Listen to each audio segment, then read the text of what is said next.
ओम नमः शिवाय। दोस्तों, कैसे हैं आप लोग? आई होप आप लोग सब बहुत अच्छे होंगे। आज का जो वीडियो है उसमें मैं बात करूँगी कि एक डीएफ की हीलिंग जो है, रियल हीलिंग या फिर असली हीलिंग, वो कब स्टार्ट होता है। मतलब वो उसके अंदर बदलाव होना या फिर उसका जो आउटर साइड है, मतलब उसके लाइफ में चेंज होना कब शुरू होता है, वो कब वो चीज़ों को समझने लगती है। ठीक है, तो मैं अपनी एक्सपीरियंस से बताऊंगी और शायद सब डीएफ के साथ ऐसा हुआ होगा जो अवेकन है या फिर जो अभी रियूनियन में है या फिर डिवाइन यूनियन में है। तो होता क्या है कि जब हमारी अवेकनिंग होती है, मतलब जब हमारी अवेकनिंग ट्रिगर होती है, मतलब हम डीएम से सेपरेशन होते हैं और हमारा सेपरेशन जब होता है उसके बाद हमें पता चलता है कि हम एक ट्विन फ्लेम है। ठीक है, तो उसके बाद हम इनर वर्क तो करते हैं। ठीक है, बहुत तरीके से करते हैं, सेशन लेते हैं या फिर कोई गुरु के पास जाते हैं। किसी के पास भी नहीं गए तो जो भी वीडियो पॉपअप हो रहा है उनसे कुछ सीखते हैं और अपना इनर वर्क स्टार्ट करते हैं। बट उस टाइम हम क्यों कर रहे होते हैं? क्योंकि हमें डीएम से कमिटमेंट चाहिए होता है, डीएम से लव चाहिए होता है। मतलब जो भी हम कर रहे हैं ना वो अपनी ग्रोथ के लिए नहीं कर रहे हैं, डिवाइन की तरफ नहीं बढ़ने के लिए नहीं कर रहे हैं। सिर्फ हम क्यों कर रहे हैं? डीएम को पाने के लिए कर रहे हैं। ठीक है, तो ये स्टार्ट तो यहीं से होता है, डीएम से ही स्टार्ट होता है। ठीक है, तो ये जो स्टेज होता है ना, यहाँ से जो हम चेस करते हैं, इसी को कहते हैं चेस करना। तो ये जो हम चेस करते हैं ना, यही जो फेज़ होता है ना, इसको हम लंबा कर देते हैं। ठीक है, फिर हम कहते हैं कि अरे डीएम तो अवेकन नहीं हो रहा, मेरी लाइफ में कोई चेंज नहीं हो रहा, मेरे अंदर कोई चेंज नहीं आ रहा है, या फिर मैं उसी पेन में हूँ, मैं स्टक हूँ, या फिर मेरे लाइफ में बार बार वही सारी चीज़ें हो रही हैं। ठीक है, तो होता क्या है ना कि हम ही चेंज नहीं होते हैं। और हम इसलिए चेंज नहीं होते हैं क्योंकि हम अपनी एनर्जी जो है वो डीएम की तरफ फ्लो कर रहे होते हैं। ठीक है, मतलब डीएम को दे रहे होते हैं, डीएम के लिए सब कुछ कर रहे हैं, डीएम को पाने के लिए कर रहे हैं, उसको भगवान बना के रखे हैं, उसको सर का ताज बना के रखे हैं। ठीक है, जो वो डिज़र्व नहीं करता, उस टाइम पर डिज़र्व बिल्कुल नहीं करता। ठीक है, लेकिन उस टाइम पे समझ में नहीं आता है डीएफ को।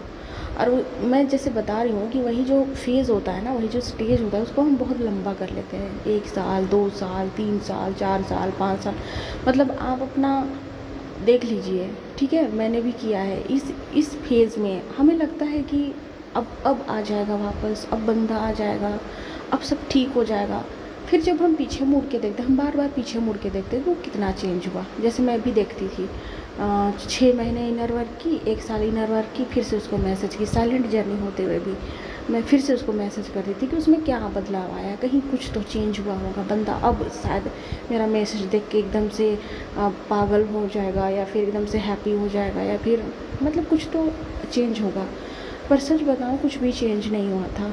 बंदा वहाँ ग्रो कर रहा है, अपनी बॉडी बना रहा है, मस्त फॉरेन में अपना जॉब प्रमोशन ले रहा है। ठीक है, और जब मैं चेस करने के बाद 3 साढ़े 3 साल हो गए थे, तो मैं जब मैसेज कर लास्ट मैसेज वो था मेरा, तो वहाँ पे उसने कहा कि मेरा जो प्रमोशन है वो बहुत अच्छे से हो गया है, तो मैं यहीं सेटल हो गया हूँ, आपको शादी कर लेनी चाहिए। उस टाइम मेरा जो सेल्फ़ रिस्पेक्ट है ना, उस टाइम पे जागा। और यहीं से मेरी जो हीलिंग है, जो रियल हीलिंग है, या फिर जो एक फेमिनाइन का जो होता है ना, उसकी चेतना का जागना, या फिर चेतना में उसका जो कॉन्शियस है वो डेवलप होना, वो सब सारा चीज़ शुरू हुआ। तो वहाँ से मेरे को लगा कि मैं शायद उस इंसान के पीछे भाग रही हूँ जो सो रहा है। ठीक है, उसको खबर भी नहीं है, और सेम बंदा उसी फेज़ में है, उसी स्टेज में है। तो कहीं ना कहीं मैं भी तो वहीं थी, मैं भी तो उसी के तरफ देख रही थी, मेरा फोकस भी तो वही था। तो उसका फोकस करियर पे था। ठीक है, मेरा फोकस डीएम पे था, डीएम का फोकस करियर पे था। तो सबका जो जर्नी होता है उसमें थर्ड पार्टी, कोई लड़की, फीमेल, फैमिली नहीं होता है। मेरे फेज़ में मेरी जो स्टोरी है या फिर मेरी जो जर्नी है उसमें हमारा जो मैं थर्ड पार्टी अगर कहूँ तो हमारा करियर ही है, ठीक है। उनको करियर बनाना था, उनको पैसे कमाने थे, ठीक है। तो फैमिली का कोई इशू ही नहीं है। अभी अगर उस टाइम पे अगर मेरे डीएम आते तो अदर कास्ट होते हुए भी मेरे घर की कंडीशन ऐसे डिवाइन ने बना के रखा था कि मेरे माँ बाप एक बार में हाँ बोल देंगे शादी के लिए कि हाँ भैया ले जाओ, कोई दिक्कत नहीं है हमें, है ना। और उनके फैमिली में भी मुझे नहीं लगता है कि कहीं पे कोई ऑब्जेक्शन डालेगा। हाँ, थोड़ा बहुत ऑब्जेक्शन होगा, लेकिन डीएम ऐसे मेरे डीएम जहाँ तक हैं वो स्टैंड ले सकते हैं मैरिज के लिए, लेकिन वो मैरिज की तरफ बढ़ना ही नहीं चाहते थे, वो पैसे कमाने चाहते थे। मतलब उनको लगता था कि अभी मैं यंग हूँ या फिर अभी मेरे पास वक्त है तो चलो पैसे जितना कमा लिया जाए, है ना। तो डीएम तो ऐसे ही होते हैं। तो हर किसी के लाइफ में थर्ड पार्टी कोई लड़की फीमेल वाइफ हो ज़रूरी नहीं है, ठीक है। तो मैं यहाँ पे बात कर रही हूँ कि जो डीएफ होती है उसका जो असली हीलिंग है वो शुरू होता है जब वो लात खा के ना थक चुकी होती है। मतलब उसका सारा उम्मीद ख़त्म हो चुका होता है, ठीक है। वहाँ से उसको लगता है कि भाई यहाँ से अब कुछ नहीं मिलने वाला, अब जो अपना लाइफ है या फिर अपना जीवन है वो खुद ही चेंज करना पड़ेगा, ठीक है। और डीएफ के लाइफ में इतने चैलेंज भरे होते हैं, इतना मतलब उसको इतना फियर होता है ना, सोसाइटी फियर होता है, फैमिली में स्टैंड नहीं ले पाती हैं अपने लिए, कहीं ना कहीं वो डर रही होती हैं, वो पास्ट लाइफ का उंड्स भी होता है, इस लाइफ में भी कुछ ना कुछ ऐसे फियर क्रिएट हो जाते हैं जहाँ वो स्टैंड नहीं ले पाती है।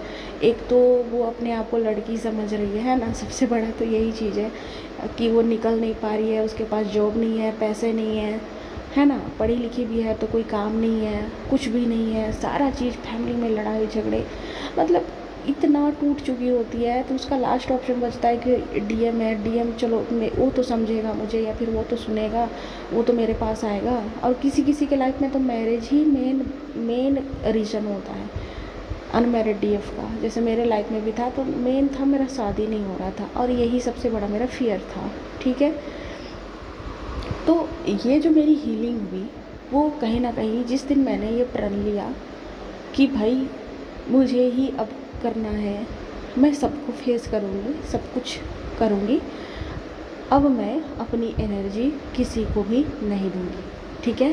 क्योंकि वो जो लात था या फिर वो जो ट्रिगर था, वो जो डीएम का इग्नोर करना या फिर डीएम का रिजेक्ट करना, वो कहीं ना कहीं मेरे अंदर वो चीज़ क्या कहते हैं उसको हिट कर गया, वो मेरे सेल्फ़ रिस्पेक्ट को जगा दिया वहाँ से।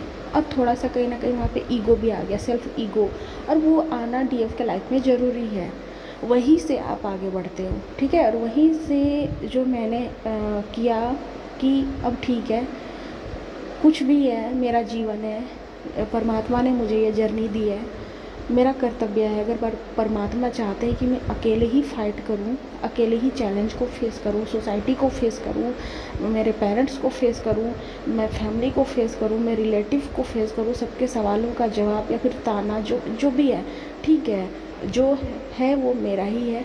अब मुझे ही इसको क्या करना होगा ना, मुझे ही फेस करना होगा। मैं रेडी हो गई कि अब मुझे अपने लाइफ को चेंज करना है। मुझे ये बार बार ये सब जो चल रहा है, रिपीट हो रहा है हर साल, ये चीज़ मुझे नहीं चाहिए। अब मुझे अपनी लाइफ में सुकून चाहिए, पीस चाहिए, फ्रीडम चाहिए, पैसे चाहिए। अब मैं ग्रोथ करना चाहती हूँ। अब मैं इन सब के पीछे नहीं भागूंगी, ना डीएम के पीछे, ना मैरिज के पीछे, ना परिवार के पीछे, जो भी है। अब मैं अपने लिए स्टैंड लूँगी, अब मैं अपने लिए जीऊँगी, अब मैं अपने साथ खड़ी रहूँगी, चाहे मुझे मार खाना पड़े, चाहे मुझे घर वाले घर से निकाल दें, चाहे मुझे सोसाइटी के लोग पत्थर मारे, ठीक है। तो मुझे जो है उस टाइम पे जो मीरा थी, आप अगर मीरा की कहानी जानते हो तो उनकी जो स्टोरी है थोड़ा थोड़ा पता चला। तो मुझे बस यही लगा कि हर स्पिरिचुअल जो फेमिनाइन होती हैं या फिर जैसे माँ सीता थी, उन्होंने भी अपने जीवन में काफ़ी स्ट्रगल किया। पार्वती माँ खुद शिव जी को पाने के लिए तपस्या की, उनकी लाइफ में भी काफ़ी स्ट्रगल था। मीरा का आप स्टोरी सुने होंगे तो उनको कितना स्ट्रगल करना पड़ा। तो मैंने कहा कि मैं भी तो परमात्मा की ही हूँ, तो मेरा लाइफ इजी कैसे हो सकता है। तो मैं बस तैयार हुई। मैंने परमात्मा को कहा कि भगवान कुछ भी करना, बस अब मुझे ये सब सिचुएशन नहीं चाहिए, पेन नहीं चाहिए, स्ट्रगल नहीं चाहिए, मुझे कुछ भी नहीं चाहिए, मेरी ग्रोथ करा दो। मैं अपने लिए बढ़ना चाहती हूँ, मैं अपनी सोल के साथ खड़ी होना चाहती हूँ और मैं अपने लिए जीना चाहती हूँ, ठीक है। और वहाँ से मैंने किया अपनी एनर्जी को कट। मेरे माइंड में अगर डीएम आता भी था ना, उस टाइम पे इतना मेरा जो सेल्फ़ रिस्पेक्ट हावी हो गया था कि मैं अपने माइंड को डाइवर्ट करने के लिए कुछ भी काम करती थी, लेकिन उसको एनर्जी नहीं देती थी, ठीक है। 1 मिनट 1 सेकंड का कुछ भी नहीं। हाँ, कभी कभी ऐसे हो जाता था, फिर मैं अवेयरनेस में आ जाती थी कि नहीं देना है, अपनी एनर्जी को उधर नहीं जाने देना है। आप बिलीव नहीं करोगे, यहाँ से जो 4-5 महीने जब बीतने लगे, मैं नोटिस करने लगी कि मैं चेंज हो रही हूँ, मैं कंप्लीट फील कर रही हूँ। मेरे अंदर से डीएम के लिए क्रेविंग ख़त्म हो गया, मैं डिटैचमेंट में आ गई। बहुत ज़्यादा जो शादी के लिए जो क्रेविंग था वो ख़त्म होने लग पड़ा। सारा चीज़ मतलब मेरे अंदर से फियर जो है धीरे धीरे जैसे जैसे ट्रिगर आते गए, मैं लेसन लर्न करते गई कि अच्छा यहाँ पे ये लेसन लर्न करना है, कर्मा हीलिंग कैसे करना है, डीएनए हीलिंग कैसे करना है। वहाँ से मैंने अपनी हीलिंग मतलब वहाँ से मेरी ग्रोथ जो है होना शुरू हो गया, ठीक है। तो वो जो हमारा जो ब्लॉकेज होता है वो खुल के तब हमें दिखाई देने लगता है, हमारी कमी दिखाई देने लगता है कि अच्छा मेरे अंदर ये कमी है, मेरे अंदर ये फियर है, अच्छा इसको मुझे हील करना है, ठीक है। तो इस तरीके से मैं अवेयरनेस में रहने लगी, अपने आप को चेक करने लगी कि अभी मेरे माइंड में क्या चल रहा है, अभी मैं किस एनर्जी पे हूँ, ठीक है। मैं अपनी एनर्जी पढ़ने लगी कि अच्छा ये एनर्जी है, अच्छा इस टाइम पे एंगर आया, क्यों आया, क्या वजह था, डीएम चेज़ कर रही थी, क्यों कर रही थी, पहले क्या गलती की थी, क्यों सेपरेशन हुआ, सारा चीज़, ठीक है। तो जब हम अपनी एनर्जी को वापस लेते हैं ना, तो हर चीज़ हमें रियलाइज़ होना शुरू हो जाता है। और इस तरीके से धीरे धीरे जो मेरी सेल्फ हीलिंग है वो स्टार्ट हो गई। और मैंने अपना जो ब्लॉकेज था या फिर अपना जो पेन था, मेरा जो फियर था, मेरा जो इनर चाइल्ड इशू था, सब कुछ क्लियर मुझे दिखने लगा, ठीक है। तो यहीं से दोस्तों डीएफ की जो हीलिंग है ना, सेल्फ हीलिंग है या फिर जो ग्रोथ है, उसकी सोल ग्रोथ है, यहीं से स्टार्ट हो जाता है। लेकिन हम स्टक कब रहते हैं ना, जब हम डीएम के पीछे भागते हैं, जब हम डीएम को चेस करते हैं, वहाँ कुछ भी हमारे अंदर चेंज नहीं होता, ना बाहर चेंज होता है, ना डीएम की लाइफ में चेंज होता है। और आप यकीन नहीं करोगे, 5 से 6 महीने के अंदर मुझे लगने लगा डीएम की जो अवेकनिंग है वो ट्रिगर हो गई, ठीक है। उधर वो भी अपने अवेकनिंग के प्रोसेस पे आ गए। Dark night of the soul मतलब हर चीज़ डिवाइन आपको साइन देते हैं, भले आपकी साइलेंट जर्नी हो, साइलेंट जर्नी नहीं हो तो डीएम खुद आपको मैसेज करने लग जाएंगे, कॉल करने लग जाएंगे। आप अपनी एनर्जी से भी जान सकते हो कि वहाँ क्या चल रहा है, मतलब बात करने की ज़रूरत नहीं है, हर चीज़ पता चलता है, डिवाइन हर साइन देते हैं, ठीक है। साइलेंट जर्नी है तो ड्रीम में दे देंगे, अचानक से दिखेगा कि डीएम आ रहे हैं, बात करने की कोशिश कर रहे हैं, कभी कभी तो लगेगा। मैं बता दूंगी कि डीएम की अवेकनिंग के साइन मुझे क्या क्या मिले थे, ठीक है। तो यहाँ से उनकी भी ग्रोथ हुई, डीएम भी अवेकन होना शुरू हुए, इधर मैं भी अपना ग्रोथ की, और उस तरीके से एक एक चीज़ को मैंने हील करना शुरू किया, ठीक है। तो यहाँ से दोस्तों डीएफ की जो है सेल्फ हीलिंग स्टार्ट होती है जब डीएफ अपनी एनर्जी को सेव करती है, अपनी एनर्जी को किसी को नहीं देती है, डीएम को चेज़ करना बंद करती है। यहाँ से डीएफ का लाइफ जो है वो बदलना अंदर से या फिर कहूँ बाहर से वो शुरू हो जाता है। और ये डिवाइन फेमिनाइन मतलब एक शक्ति बनना यहाँ से उसका स्टार्ट हो जाता है, ठीक है। तो अगर आप भी अभी तक डीएम को चेज़ कर रहे हो तो प्लीज़ वहाँ से आप अपनी एनर्जी को जितना हो सके जल्दी कट करो, ठीक है। चलिए दोस्तों, मिलते हैं कल नेक्स्ट वीडियो में।